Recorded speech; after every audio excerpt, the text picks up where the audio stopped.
राज comics Bankelal तकबक भाग पहला।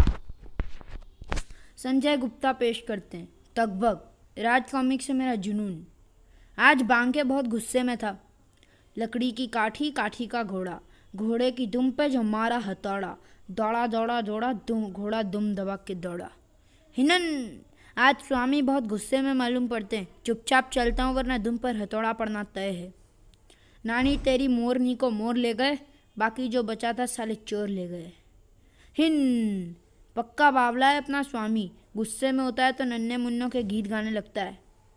छोटा बच्चा जान के ना कोई आंख दिखाना रे, डूबी डूबी डब डब। हिनन। अब पूरा विश्व भ्रमण करवाएंगे क्या? ठहरो, तुम यहाँ से आगे नहीं जा सकते। क्यों? यह भगवान शिव का विश्राम स्थल है। यहाँ लोमड़ और पंगेबाजों का आना सख्त मना है।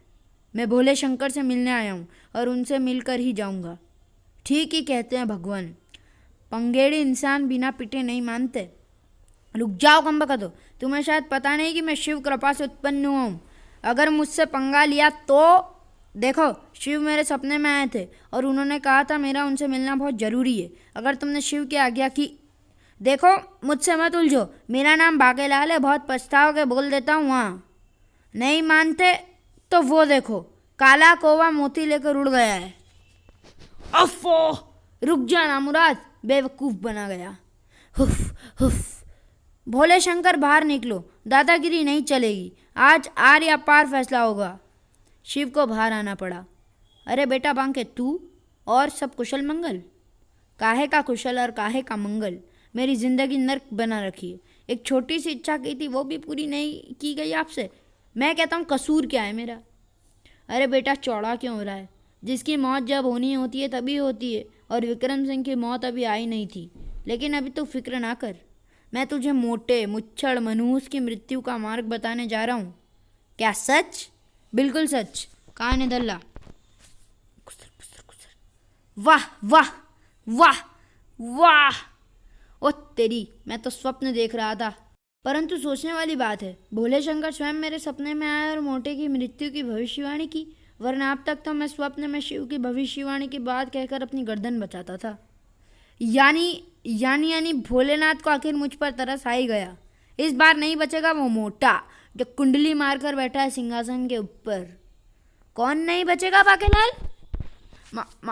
महाराज, आप सुना महाराज, इसने आपके बारे में क्या कहा? आप कुंडली मारकर सिंहासन पर बैठे हो। ऐसे तो नमक हराम पाल रखे हैं आपने। जाहिल सेनापति, मैं महाराज की नहीं उस मुसीबत की बात कर रहा था जो जल्द ही महाराज के ऊपर मंडराने वाली है, जिसकी भविष्यवाणी अभी अभी भोले शंकर ने स्वप्न में आकर की। अच्छा, क्या कहा भोले शंकर ने? ये मैं आपको नहीं बता सकता।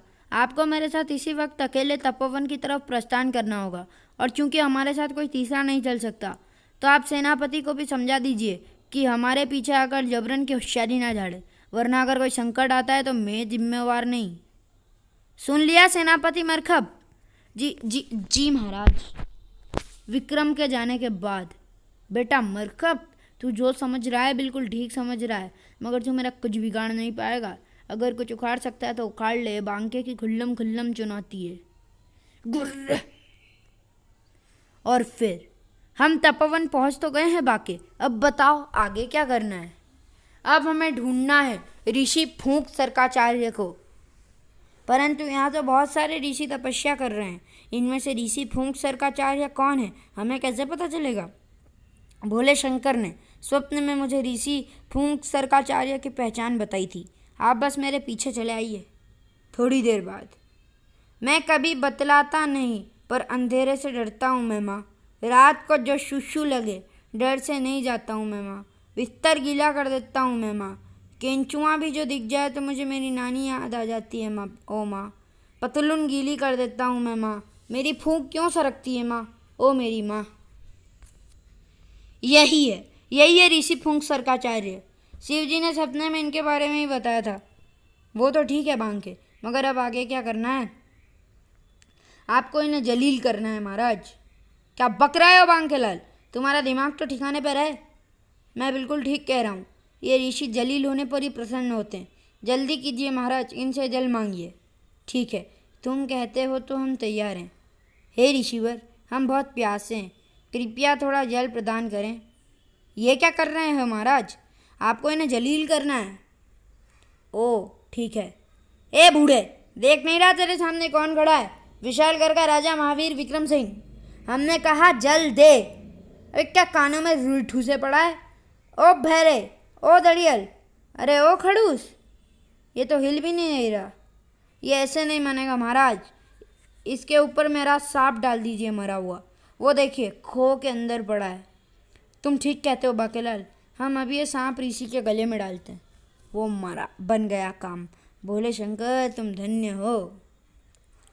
तुम्हारी फूंक सरकती रहती है ना बूढ़े, अब इसे देख कर और ज़्यादा सरकेगी। सांप! अरे इनको तो दिल का दौरा पड़ा है। हाय, मुझे सांपों से भय लगता था, अतः उनसे बचे रहने के लिए ही तो मैं तपस्या करता रहता था, ताकि ऋषि जानकर कोई सांप मेरे आसपास ना फटके। किंतु सांपों के भय ने आखिर मेरी जान ले ली। परंतु जो इसके लिए उत्तरदायी है, यही सांप जीवित होकर उसे 24 घंटे के अंदर अंदर डस लेगा और उसकी मृत्यु हो जाएगी। नहीं! ओह वाह, ऋषि ने तो हमें श्राप दे दिया बांके। तुम तो कहते थे। देखा महाराज, मैं कहता था ना कि यह आस्तीन में छिपा सांप है। सेनापति मरखप, तुम यहाँ कैसे? मैं तो शुरू से आपके पीछे था। मुझे इस विश्वासघाती पर शुरू से संदेह था और मेरा संदेह सही निकला। इसने आपके हाथों ऋषि के ऊपर सर्प डलवा कर आपको श्राप दिलवा दिया। मैं अभी इस नामुराद का सिर धड़ से अलग कर देता हूँ। ठहरो सेनापति, राजा हम हैं, तुम नहीं। हमें बताओ बांके, ये सब क्या चक्कर है? चक्कर का तो घन चक्कर हो गया है महाराज, वो भी इस नामुराद सेनापति की वजह से।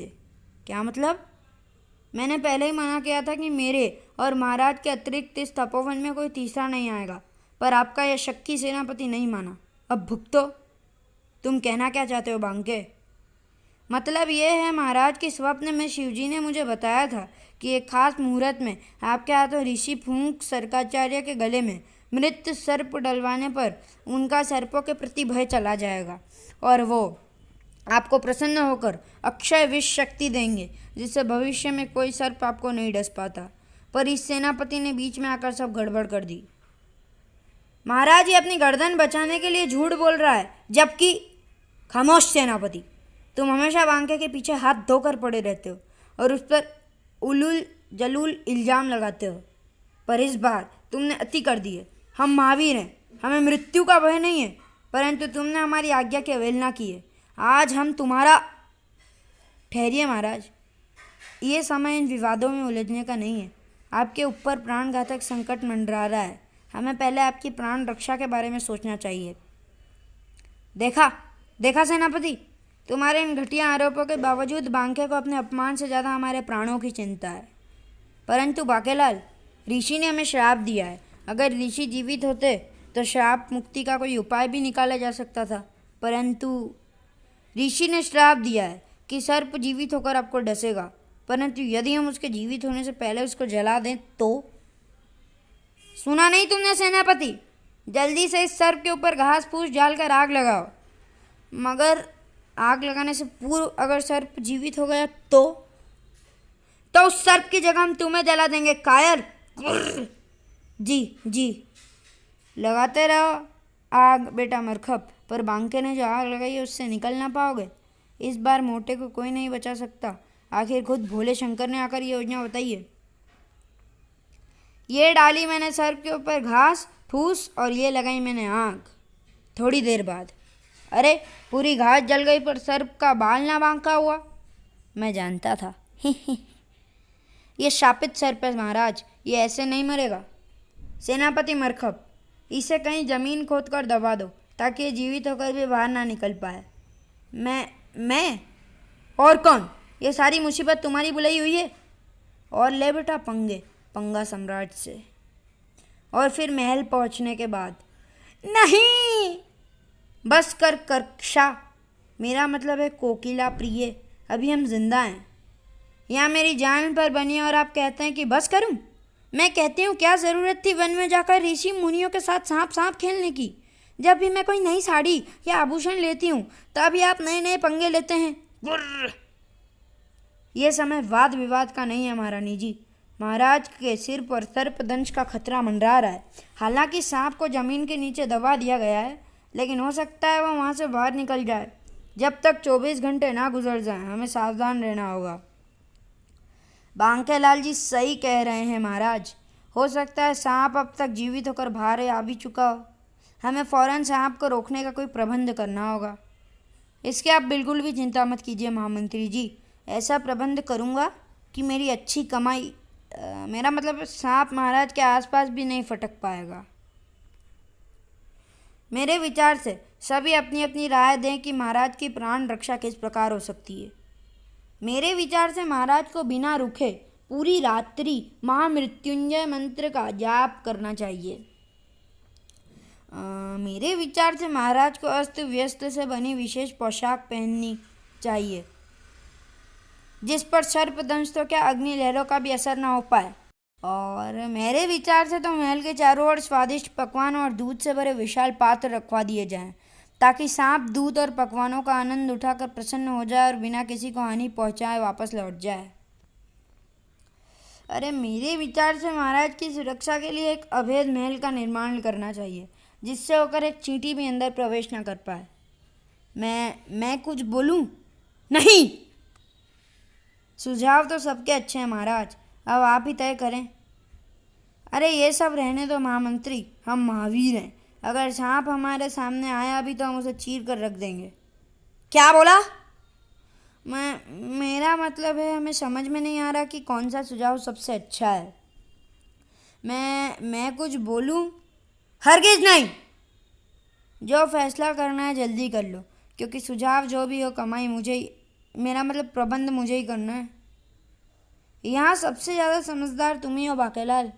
अब तुम ही बताओ कि कौन सा सुझाव सबसे अच्छा है। सारे सुझाव आजमा के देख लो, घंटा कुछ कर पाओगे? ये तुम क्या कह रहे हो बांकेलाल? मेरा मतलब है हमें सारे सुझाव आजमा कर देख लेने चाहिए, क्योंकि एक तो हमारे पास ज़्यादा घंटे नहीं बचे और दूसरा हमें महाराज की सुरक्षा में कोई कमी नहीं रखनी चाहिए। और फिर चलो चलो, अभी महल के चारों ओर दूध और मिष्ठानों से भरे विशाल पात्र रखने हैं। उफ, ये कैसे वस्त्र पहना दिए कपड़ा मंत्री, हमें बहुत गर्मी लग रही है। महाराज कोई भी चीज़ इस पोशाक का भेदन नहीं कर पाएगी, परंतु चुपचाप इसे पहने रहो। ये सारी मुसीबत तुम्हारी ही बुलाई हुई है। महाराज जल्दी चलिए। अब तुम्हें क्या खुजली हो गई भवन निर्माण मंत्री? महाराज मैंने आपकी सुरक्षा के लिए अब एक महल बनाया है, जल्दी से प्रवेश करें, फिर देखें सांप तो क्या, सांप का बाप भी उसमें प्रवेश नहीं कर पाएगा। अच्छा तो फिर जल्दी चलो। बाहर निकलते ही, ये क्या है? यही तो है वो अभेद महल। नास पीटे भवन निर्माण मंत्री, ये तो समाधि है, तुमने हमारी जीवित समाधि बना दी। कुर्र! महाराज विक्रम सिंह, उफ, गला छोड़िए महाराज, ये समाधि नहीं बल्कि महल का प्रवेश द्वार है। ये देखिए महाराज, ये भूमिगत महल है। इसको समाधि की तरह बनवाने का सुझाव तो बांकेलाल जी ने दिया था। क्या कहा? बांकेलाल ने ऐसा कहा? जी हाँ महाराज, वैसे तो महल पूरी तरह अभेद है और सांप इसके अंदर प्रवेश नहीं कर पाएगा, पर अगर वह समाधि को देखेगा तो भ्रमवश इसमें वैसे भी प्रवेश नहीं करेगा। वाह, योजना हो तो बांकेलाल जैसी हो, वरना ना हो। अंदर प्रवेश करें महाराज कब्र के। सच तो यह है मोटे कि सर्पदंश से मृत्यु लोगों का दाह संस्कार नहीं किया जाता, इसलिए तेरी मृत्यु से पूर्व तेरी समाधि का प्रबंध करवा दिया। चलो बांके, हाँ चलिए चलिए अंदर। वाह, क्या शानदार कलाकृति है, क्या नक्काशी है। ऐसा लगता है जैसे महल की दीवार ना होकर गुफाओं की उबड़ खाबड़ सतह हो। अरे मूढ़मती महारानी, ये उबड़ खाबड़ सतह ही हैं। क्यों रे भवन निर्माण मंत्री, ये महल बनाया या पशुओं की गौशाला? गुर्र गड़प। महाराज जल्दी जल्दी में इतना ही काम करवा पाया, बाकी का सामान प्रबंध मंत्री की बुआ के पास भिजवा दिया। छोड़िए ना महाराज, मरने के बाद भला ये चीज़ें आपके पास किस काम की? मेरा मतलब है आपको कौन सा यहाँ रहना है? उफ, एक तो ये अस्त व्यस्त के बने कपड़े, ऊपर से समाधि महल, गर्मी और खुजली के कारण जान निकली जा रही है। मैं अभी आपके लिए दाद मलहम और कुछ ठंडा वंडा लेकर आता हूँ। तुम मेरा कितना ख्याल रखते हो बांकू? कुछ दिन के मेहमान जो हैं, बाहर निकलते ही मोटे के साथ रहकर दिमाग की सारी नसें अकड़ गई थी। अब थोड़ा काम कर लिया जाए। अब माना कि इस बार खुद भोले शंकर मेरी योजना के सूत्रधार हैं, मगर मेरा भी कुछ फर्ज बनता है ना। और इसकी शुरुआत करूँगा खान पान मंत्री का हाजमा खराब करके। अरे बांकेलाल जी, क्या कर रहे हैं आप? दूध क्या मिला रहे हैं? दूध में क्या मिला रहे हैं? नमक। नमक? मगर इससे तो सांप इस दूध को नहीं पिएगा और क्रुद्ध हो जाएगा। ये विशेष शर्त है खान पान मंत्री, इसे अगर बिना नमक का क्रुद्ध दूध पिलाया तो वो क्रुद्ध हो जाएगा। अच्छा, आप कहते हैं तो सही होगा, चांटा नमक। और बारी है भवन निर्माण मंत्री की। बस ये किया मैंने समाधि में छेद। ये क्या कर रहे हो बाकेलाल? दिख नहीं रहा छेद कर रहा हूँ। पर छेद क्यों कर रहे हो? कहीं इस रास्ते सर्प आ गया तो? अरे मूर्ख, महल के अंदर प्राणवायु जाने का कोई मार्ग नहीं। अगर सर्प ना भी आया तो भी अंदर सभी दम घुट के मर जाएंगे। पर अगर फिर भी सर्प अंदर आ गया तो वहाँ जाली लगा दो, जिससे सर्प भी अंदर ना आ पाएगा और प्राणवायु भी आती रहेगी। जैसा तुम कहो बाकेलाल। अब जरा चल के देखूं प्रबंध मंत्री ने सर्प के स्वागत के लिए क्या क्या प्रबंध किया है। जैसे ही सर्प आता दिखे सब एक साथ शुरू हो जाना, समझ गए? हाँ जी, समझ गए। ये लोग कौन है प्रबंध मंत्री? ये सभी अपने अपने क्षेत्र के छटे हुए सपेरे हैं। बड़ी मुश्किल से इनको विशेष दूतगामी रथ भेजकर बुलवाया है। लाखों मुद्राएं खर्च हुई, पर सवाल महाराज की जान का था, इसलिए मैंने परवाह नहीं की। परंतु प्रबंध मंत्री, इनकी शक्लें तो बच्चू ढोल वाले से मिलती है, जो आपके ताऊ की बेटी के विवाह समारोह में ढोल बजाने आए थे। ऐसी बात तो नहीं है, आपको कोई गलत फहमी हुई है। जरा इनको बीन बजाने को तो कहना। चलो जमूरो, बीन बजाओ। पी, आज मेरे यार की शादी है। बहुत अच्छे, बहुत अच्छे। बस एक बार मोटा निकल ले, 7 दिनों तक बिना रुके ऐसे ही ढोल बजवाऊंगा। पी, लगता है जैसे पी पूरे संसार की शादी है। आखिर इतने दिनों के बाद मैं स्वतंत्र हो ही गया। मेरी तंद्रा किसी ऐसी बिन की धुन से ही टूटनी थी जिसे कोई नौसिखिया बजा रहा हो। अब पूरा करूँगा मैं अपना अधूरा काम। मुझे आज भी वो दिन याद है जब मैं अपनी पूंछ के बल सीधा खड़ा भोले शंकर की साधना कर रहा था। हो, मैं भोले भोले चिल्लाऊंगा केंचुली फाड़ के। बेटा, केंचुली फाड़ लेगा तो दूसरों को क्या मुंह दिखाएगा? प्रभु, आखिर आप आ ही।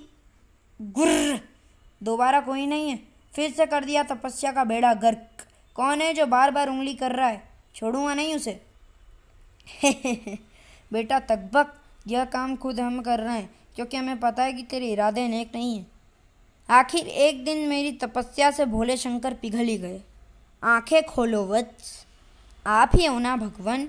कहीं फिर कोई मेरे साथ मस्ती तो नहीं कर रहा? नहीं वत्स, जो मस्ती होनी थी वो तो हो चुकी। अब तुम वर मांगो। भगवान, आप तो अंतर्यामी हो, आप तो सब जानते हो। हाँ, हमें पता है तुम्हें हमारे कंठ का विष यानी हलाहल का अंश चाहिए, ताकि तुम नागलोक के सबसे शक्तिशाली नाग बन जाओ। जब इतना सब कुछ जानते ही हो तो खाली पीली समय क्यों खोटी कर रहे हो भगवान? तो चलिए दोस्तों, फिर वीडियो को यहीं ख़त्म करते हैं।